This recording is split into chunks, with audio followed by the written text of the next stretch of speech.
各位观众朋友们，大家好，欢迎收看我们 J 与 J 论坛。就是今天我与我们的 Jim Nutway 一起来跟大家讨论这个礼拜的知识。How are you doing, Jim?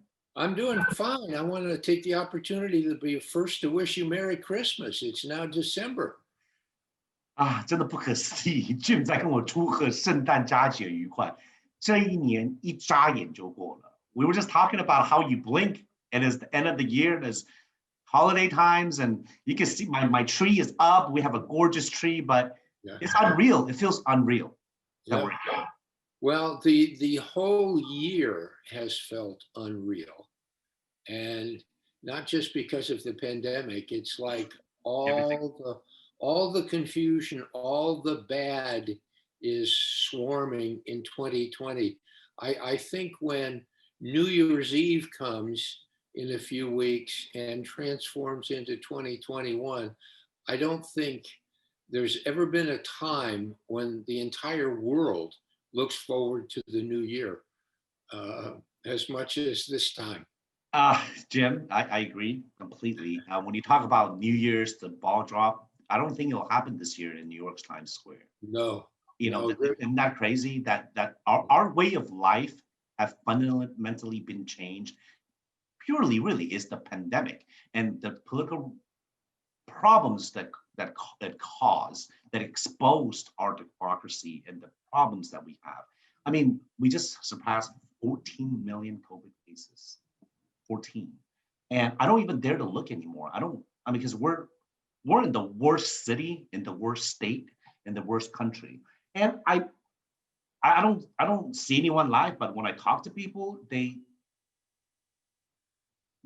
still say that some people still think at this point, mask is debatable. Though the vaccine, we're happy, right? Because the vaccine is coming out. That shows cases our strength, United States strength, and the world working together in an unprecedented way to produce this. But there's people that say they don't want to take the vaccine. Would you take the vaccine?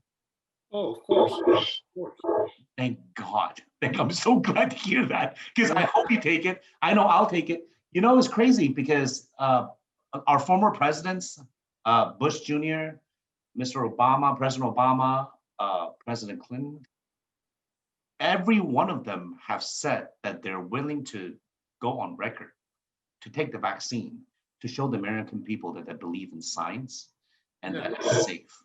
And I think that's really sad for us. I think that's just really sad for us. Yeah. I mean, I saw some people interviewed on TV yesterday or the day before, and they said, I don't know enough about it. Well, what non-chemist science person is going to know anything one way or the other? All they can do is listen to somebody else. And I got three big things that make it positive. One, the head of the FDA is a Houston physician from MD Anderson. Okay, his last name is Hahn, Dr. Hahn. There is no way he would tolerate any shortcutting.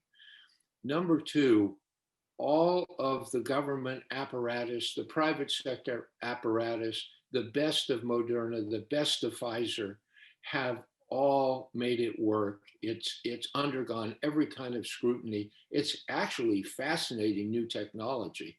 And number three, the British are even ahead of us in approving it.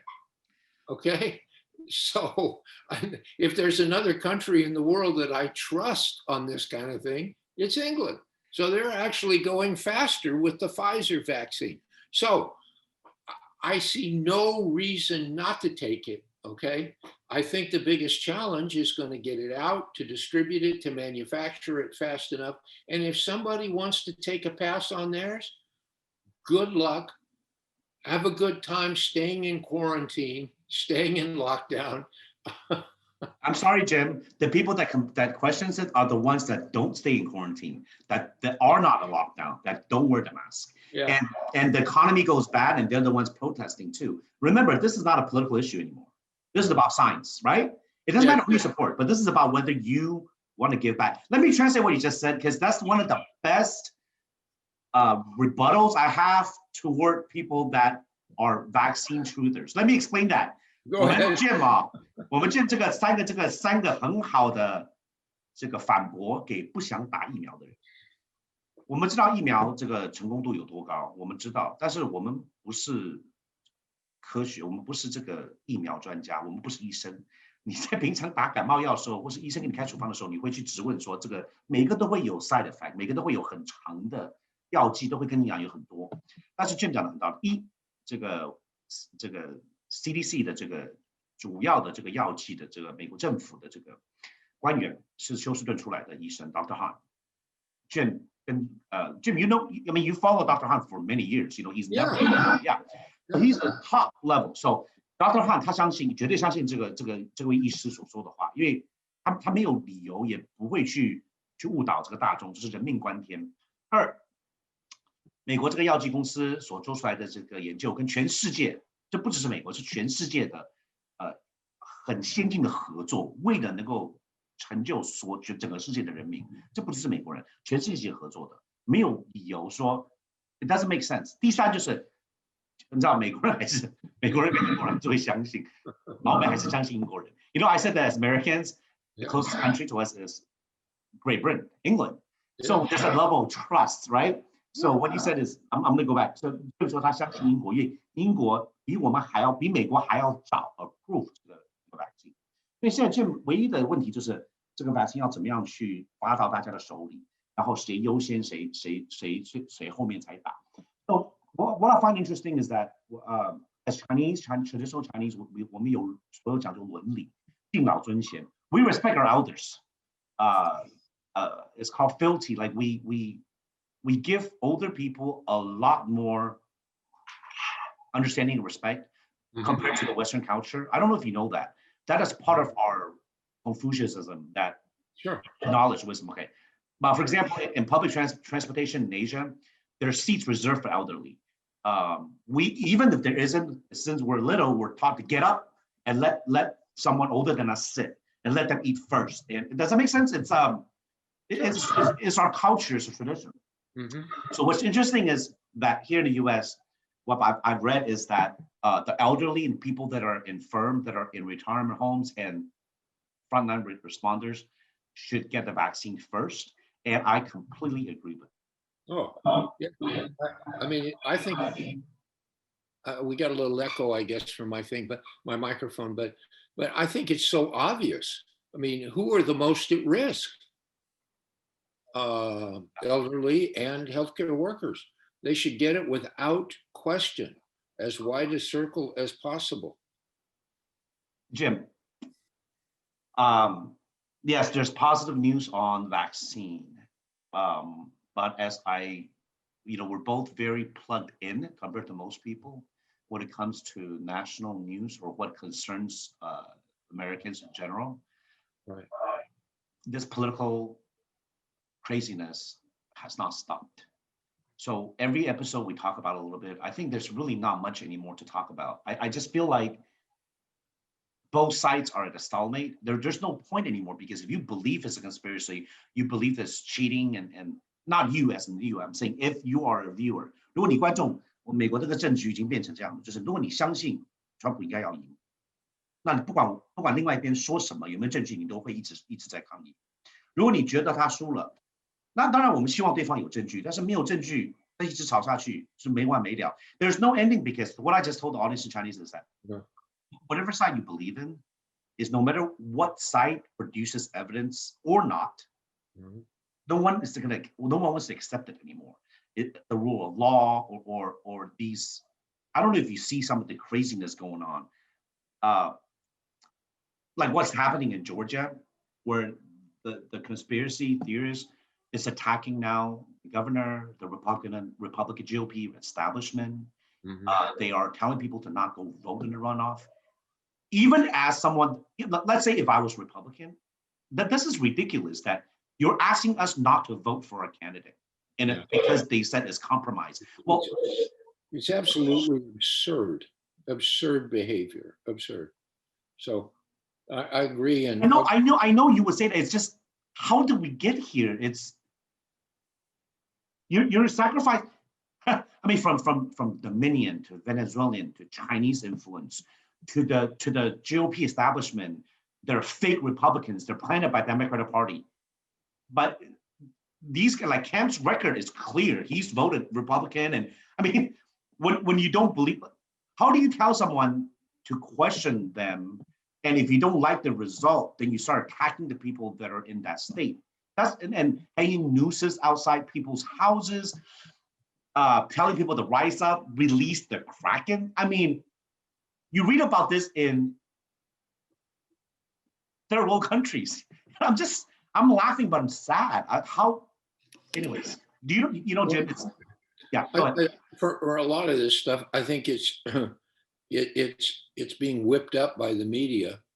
It's very, very fringe behavior being whipped up by the media to make it appear it's more significant than it actually is. I think that's harm all by itself. It's almost, not quite, but almost like yelling fire in a crowded theater to get everybody all whipped up.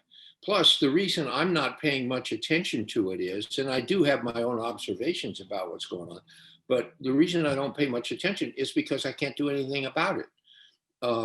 The people on Trump's team who are protesting the election will either get into the Supreme Court and present a good case, or they won't. And if they don't, it's all over. And as we say, shut the F up. Or if they do, then it's up to them to make a good case and the court to decide. And then the ramifications and the effects will all come out.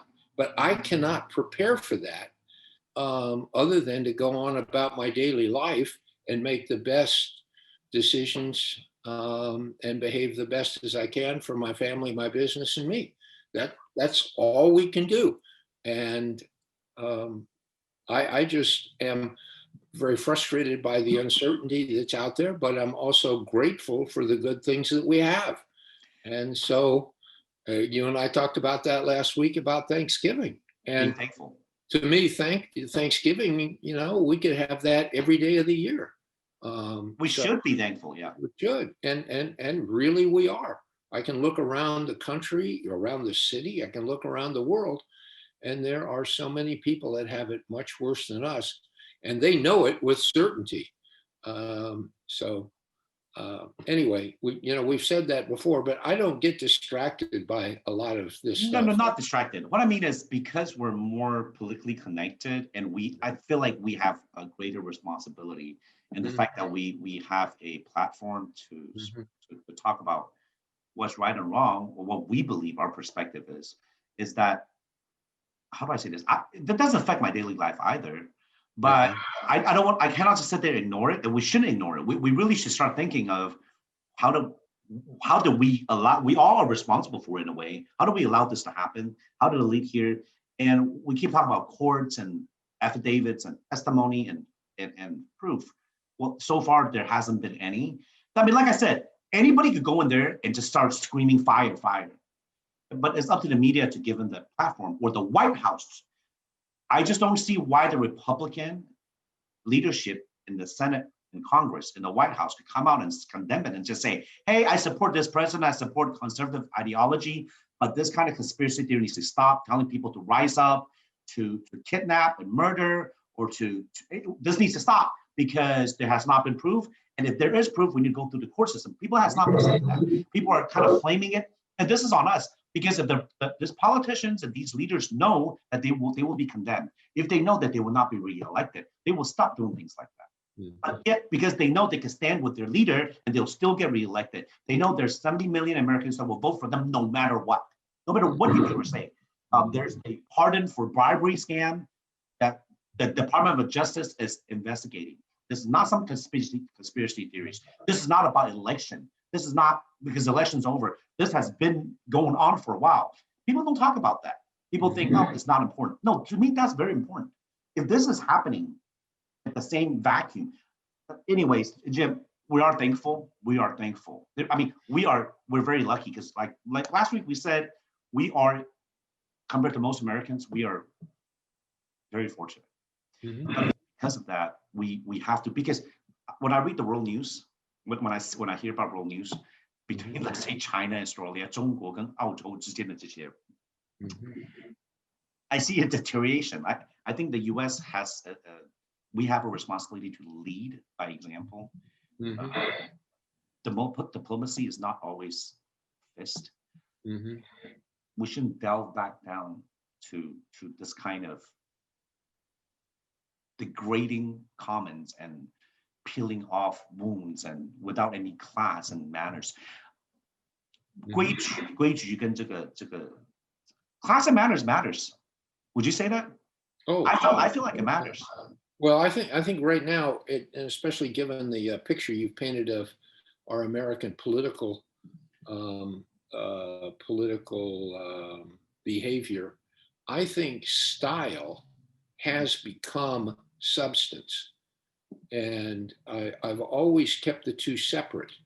I'm a big guy I'm a guy that believes in big substance, and I can tolerate different styles if I believe the substance is there. But maybe it's because of the entertainment culture, Reality show. Reality shows, but there's become, and even politics, so much of politics is perception, even in some cases more than reality. And so style is substance now, and people respond to other people's behavior, and I believe that credibility is personal credibility, business credibility. Back to the questions about vaccine, back to the questions on how we treat COVID, back to the questions about any kind of institutional leadership, back to the questions about personal behavior, friendship, relationships. All of those things depend on credibility. And credibility means doing what you say you're going to do, how you respond, particularly when things are difficult. Anybody can be a friend under good terms. The hard part's being a friend when things get difficult. So it's just lessons in life, and I'm sure that transcends every culture. I agree. And down through time as well. Absolutely. I think, oh God, I love what you just said. Trust is built, it's credibility. Being an elected official or being a bureaucrat, you're at service of the people, the taxpayers. And if you cannot fulfill that end of the bargain, and if everyone does that and there's no accountability, then we're just sliding into chaos or authoritarian rule. Or we talked about it, we touched on it before on our show, that it's very easy to descend from a full-fledged democracy. Look at what happened in Venezuela within 20 years. Nazi Germany, before Hitler was elected, they recovered from World War I. They were a direct vote democracy where you could vote for your leader. Every elected official was voted in Germany, and look at how quickly it descended. It is very hard to go from a dictatorship or go from a communism or authoritarian leadership to democracy. It's very hard to get there. It's very easy, a very slippery slope to go from a democracy back into something that is built by style and personal brand instead of a track record and credibility. This reality show style politics needs to stop. This headline grabbing sound bites needs to stop because it really riles up people. I love what you just said. Do you mind if I quickly tell our audience? Because I think some of the things you say, I really want to translate it for our audience so they understand. Because what you represent is what most Americans think, not what's on the news, the two extreme sides. No, this is America. What you're saying is truth. There are some things the details we might disagree on. But if we could come back to this, we won't have these kind of problems. 而且我们讲这个，因为这个政治，美国的政治已经做了很不良好的示范。美国的政客已经变成因为这个 reality show， 因为电视娱乐性，变成是这个 style， 变成他个人的这个风格，而不是有任何的责任，也没有担当任何的这个信任度，所以才会造成今天这样子。包括这个疫苗出来，你选择要相信谁，选择不相信谁。So 我们今天讲的这个也可以跟我们这个现在我们华人比较关心这个中国与澳洲之间的这个问题，这个赵立坚讲的这些话。So this relates to what we said about the deterioration between Australia and China. Mhm. I don't even know where to start. I mean, okay, so let me tell our audience for those, probably everyone knows, but we'll talk about.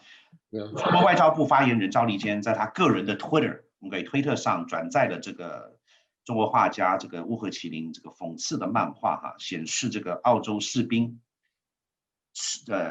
这个试图对一个阿富汗的儿童割喉，但是这个脸是澳洲的国旗，这个是等于像是在 gaslight is baiting 在钓饵一样。他是在个人的 personal Twitter， 但是他是外交部的发言人，这当然引发了澳洲的不满。那正常来说，澳洲政府就不要回应，但是澳洲政府回应了，而且这个总理还 Morrison 还要求道歉。结果这个本来没有事的，结果是受到了专注。很多人根本不知道澳洲这个漫画跟澳洲有没有犯这个案子是没有相连的，因为澳洲自己内部有调查 ，They did do this, they did murder and massacre civilians and innocent villagers. This is the internal investigation said this is the darkest page in Australian history. But that's not what we're talking about here, because if there was no response, a lot of us won't even know about it. To be honest, I didn't know about this. I didn't know what Australia did in Afghanistan until now. So how did we get to, remember, Australia is a lot closer to China than we are. And Australia depends on China for a lot of exports, from iron ore to produce to wine. A lot of people are going to lose their jobs and livelihood over it. But is it worth it for so-called Australians' integrity? I don't know. What do you think, Jim? What do you think about this? Well, I did not know anything about this episode until you sent that to me. But let me give you 3 responses. First, if those killings occurred, the massacres occurred as they're portrayed, it's reprehensible, absolutely reprehensible. But I have enough faith in the Australian leadership and certainly the US-led military command in Afghanistan that things will be taken care of and Australia's behavior will be punished very, very severely. It's terrible. We as the United States had a similar experience in Vietnam in the late 60s, 67, 68, 69, massacre of civilians, innocent civilians. It's terrible. And it is a very, very black mark on the country and its reputation, but it will be taken care of. Number 2, I can't figure out what the motive of the Chinese officer or State Department or foreign ministry official, whatever the title of the agency that he's in, to create such a communication, to fake it, to stir the pot, to change things. There must be some purpose behind it, but I can't figure out what it is. But I'll explain to you why in a little bit. Okay, but whatever it is, it's if it's fake, it just undermines his credibility. And it's not fake. But I understand the communication that he sent was fake. That it was photoshopped. It was a composition. Oh no! It was a drawing. It's a drawing. Yeah. Okay. Whatever it is. But it's a cartoon. I don't understand what the purpose of the communication was. But whatever he's doing, he's exacerbating the tensions between Australia and China. Provoking, wanting a response to create conflict. Yeah. We call it 战狼外交, the wolf warrior diplomacy. Yeah. And if I were Australia, I would try to ignore it. Why didn't they?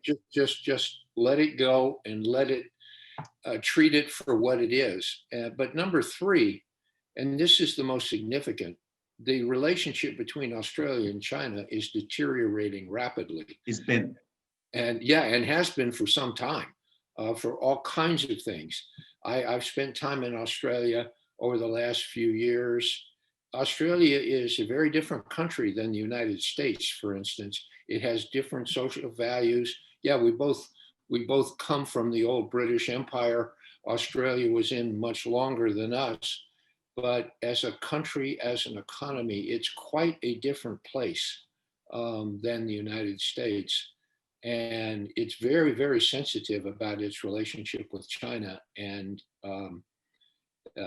it's a cause for great concern around the world, that deterioration all by itself.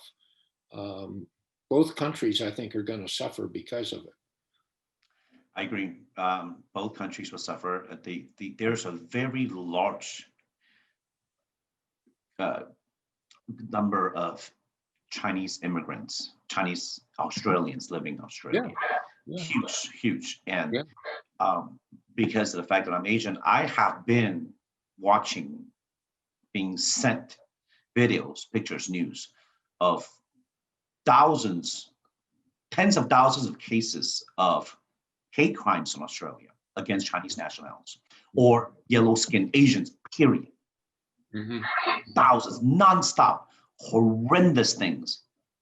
Mhm. It's become a culture. It's become part of the life where it's, remember, we self-reflect. You know, I see the problems for years ago. Chinese immigrants coming in, driving up real estate prices like they did in Vancouver, they did it in California because there's this hot money coming out, right? Everyone wants to get out. Drive it up where people that have lived there forever, it benefited a lot of people. Like grandparents whose house is worth 100,000 suddenly is worth $1 million. They sold it and retired. But for a lot of other Australians or people live in Vancouver, it creates this unhappiness. Well, real estate is so expensive. Look at all these well-to-do Chinese people coming to my country, my town, to spend money and they live in their own life in their own community, speak their own language. I get it. I get all that. Okay, it takes time to assimilate. I'm not finding excuses, but that is between the people. But the government itself, Australian government has not come out and condemned it. And the fact is this, okay, I think what the spokesperson did is very, very provocative. And the irony is we both know the human rights record of the Chinese Communist government. Mhm. It's right for them to, you get it? Oh, Western countries could say, what are you doing? So, It's hypocritical. Yeah. but Jim, what you said earlier about us and Vietnam War, the US is not going to lead anybody on these war crimes. We are the #1 perpetrator of war crimes, not just the Vietnam War. I'm sorry. Now, this is, our audience know, you Google it. Military court has sentenced many active duty personnel that murdered innocent civilians in Iraq not that long ago, in Afghanistan, along with the Australian soldiers. Mhm. I mean, but I don't want to sound like I'm making excuses. The fact is, military is large. You have uneducated kids, grunts joining the military in the war effort, undertrained, undersupplied. They go there. It's a very small number. This is not a systematic thing. Let's say like what Russia or China is doing to their enemies. What we're doing here is rogue amounts of soldiers that did not obey or were not trained and did their own thing. Just like what happened in Vietnam. This is not systematic. But what Australia did, though, that this is proven. Let's establish the parameters. This did happen. They murdered. Is proven by the Australian investigators. Okay. Their own internal. They murdered many. I don't know, like 49, 50 some. This is just a small case. They said it was a systematic case, but they proved they captured them, then executed them, called blooding. For the younger officers, it's a way for them to gain. It's like a gang initiation. They murdered them, including children. This is proven. They are going to be sentenced. Just because it's proven, do we need the spokesperson of a leader, top 5 in the UN, China government to post it? And then to double down, after he got called out by the prime minister, doubled down and pushed it on Twitter to make it permanent. The response. And then why is the Australian prime minister responding to this? I mean, they're both just acting, like I said, no class, no manners. There's no, what was the word you used? Integrity? No, what was it that you said earlier? Either way, I mean, this is not, we're not used to this. No, But, no. Yeah, go ahead. Go ahead. No, but I think the Australian Prime Minister probably has mishandled it by taking, and what the article you sent me said they took the bait, and I think that was a good analogy, and they should have just ignored it. But there's obviously a purpose behind what the Chinese are doing in this by provoking it. It is bad. They just announced 200% tariff on Australian wine, not 20%, 200%. They're taxing everything. They're basically trying to, like you said, it doesn't, the Chinese government felt like they've been disrespected by, they felt like the Chinese people they're in Australia has been infringed. It's like they're sticking up for, how do I say this? How I don't know how to compare it. As American citizens that were in, I don't know, England, and there's systematic racism or whatever. But either way, to delve into this way is kind of crazy. It's just crazy. Maybe they're trying. I don't know. The more we get into it, the more we're beginning to act like the Australian Prime Minister. We should just let this one be. But if I were China, I would be. And I had my eye on Australia. And if I were Australian and I had my eye on China, I would be more concerned about our direct bilateral activity, and I would leave Afghanistan out of it. And what you just told me confirms my first point to you. If there's an Australian investigation into the war crimes of its own people, that is the first step in trying to fix a very, very bad situation, and to make reparations or amends for the sins that have been committed. Instead of responding to these, yeah, you have to do the, but at any rate, but you have to understand also about the psyche in Australia. Australia does not like immigrants, any immigrants. They don't like American immigrants. See, this is insight that no one else could know. Why is that? They don't like British immigrants. Well, one, it's they feel very proud of who they are, and they value their independence and their recognition. Two is they're all descended from Britain, Royal bloods, Western Europe, etc., particularly Scotland and Ireland. You go look at all their names over there, okay? Now, they've always had a wonderful relationship with the United States, of course, because of the old British Empire, everything else, and there probably is some affinity between Australia and Hong Kong historically. I don't know that, but I do know they're very close to Singapore for similar reasons, okay? Okay, and so in today's modern world, some people would call that racism. Okay, but they value who they are. Do you realize that if you are an undocumented alien in Australia and you are caught, you are not simply deported, or unlike in California and parts of the United States, given certain rights? No, no, no. They put you on a tropical island for 5 years. I didn't know that. You think you're going to get a fair trial? Did you? Jim, I'm sorry. Why did you have to say a tropical island? Just say, I'm going to put you on an island. When you say tropical, I'm thinking about, Hawaii, like the great western tolls of West Australia, where you can enjoy your life for 5 years. I get it. It's a punishment. But it's like Alcatraz. It's not Alcatraz. You're in prison on an island. Yeah. Whether it's tropical or not, it's still an island. There's no way you can swim away. Okay, there is no way. I did not know that. Oh, no, people don't realize this. Don't you have someone close to you that is from Australia? Yeah. Well, our one of our three daughters lives in Australia. That's right. That's right. So you have a. Let me tell you a quick story about Uh-huh. her. She lived for 3 or 4 years in Sydney. Now she lives in Melbourne. Melbourne is the single most focused lockdown city in the entire world. They just finished a complete 4 or 5 months absolute total lockdown in Melbourne. But at any rate, my daughter does a lot of work in Brisbane, and I'm sure you know the name Li Kushin, Mao's last dancer, from Houston. He and his wife, they have a daughter, Sophie, and Sophie was born in Houston. And at any rate, my daughter is staying with them with Lee and his wife and Sophie in Brisbane now.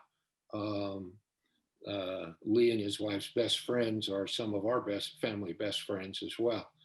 And so, it's a kind of a very small world. It is. People from Houston always find each other no matter where we are. Yeah. So anyway, so I've learned a lot about Australia.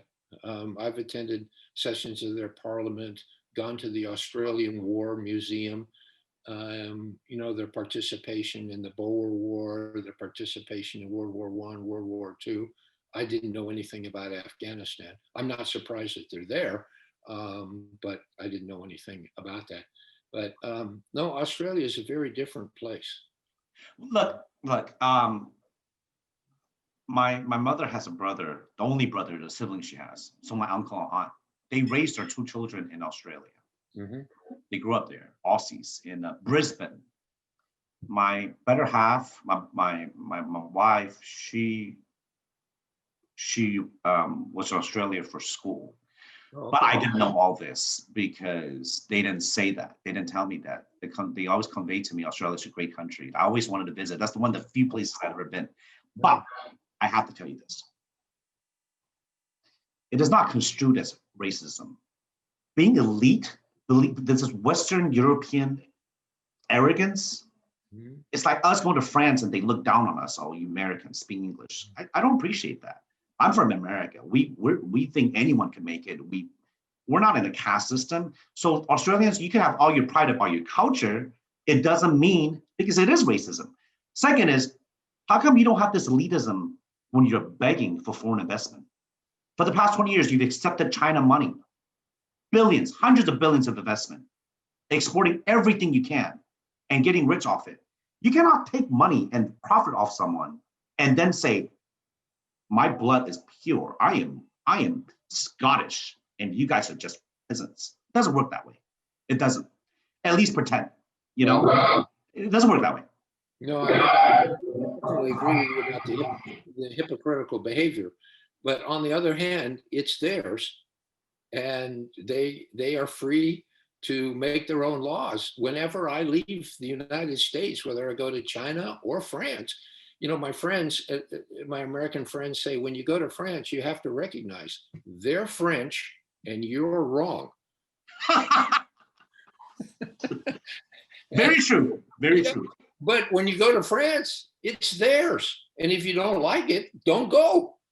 And what I say to the Australians, you don't like the Chinese, don't trade with them. You cannot get the best of both worlds. You know what you said about France? Last year, I went to France in May, so a year and a half ago. Is it the last time I traveled out of the country? No, it's not. But I was there. And you're right. I was absolutely, and I'm well-dressed. I know my stuff. I'm well-traveled. Still, I can see their snobbish arrogance. But I take it with a grain of salt. I laugh. I think, hey, I think it's part of their, and plus, what's funny is being respectful goes a long ways. I don't speak French, but I try. I don't assume everyone speaks English. So I was not mistreated. I can see how snobbish they are for certain people. But for me, we're there to visit. We're there to spend money. And if I'm respectful to you, they're respectful to me. As a matter of fact, I've never had bad service I did have some people at a Hermes store give me the French runaround. just telling me how great their stuff is, their culture, oh, our history. But I mean, obviously, it's a luxury goods store. I mean, that's what they do. I don't think they care where you're from. They're going to do that to you. But like I said, if you extend respect to people, people respect you back. Yeah. But what you said about friends is hilarious. They're friends, so they're always right. Look, we are running out of time as usual. Okay. Please stay warm. What are we at? 37 degrees right now? Something No, like well, that. it was about 40 last night. It's going to be down lower tonight. 30, below 40 today. Stay Yeah. warm. It is freezing. It's the coldest day of the year, I would believe. Probably. Something like that. Yeah. Stay warm, stay safe, wear a mask. I hope our audiences stay safe and healthy. Yeah. We'll see everyone next week. But Jim, See you next week. Thank you, Jimmy. Jim, thank you once again for your insight. Bye-bye. Love it. Bye-bye. Bye-bye.